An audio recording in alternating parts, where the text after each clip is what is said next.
প্রিয় মধ্যপ্রাচ্যের প্রবাসী ভাইয়েরা, আপনাদের কাছে আমি একজন সৌদি প্রবাসী হিসেবে অনুরোধ করি, যারা এই বেতন পাইছেন বা সামনে পাওয়ার সম্ভাবনা আছে, সম্পূর্ণ টাকাটা দেশে পাঠিয়ে দিয়েন না।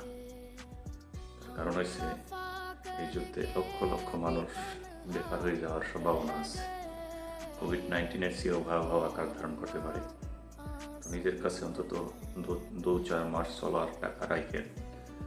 সব টাকা যদি প্রয়োজন না বাড়িতে তারপরও পাঠিয়ে দেন, পরবর্তীতে আপনি এখানে বেকার হয়ে গেলে আপনারা কে দেখবে? আল্লাহ ছাড়া।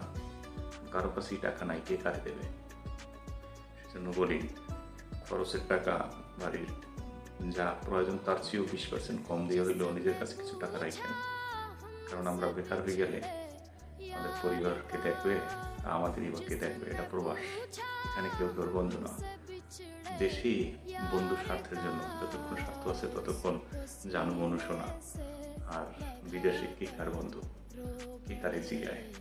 তো অন্তত এইটুকু হিসাব করে বেতন পাইছেন বা যারা পাবেন, অন্তত নিজের কাছে বেতনের বৃহদাংশ রাইখা দিয়ে, নতুবা আপনি বেকার হয়ে গেলে আপনার পাশে কেউ থাকবে না ভাই।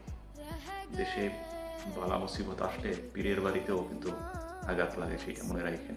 আসসালামু আলাইকুম।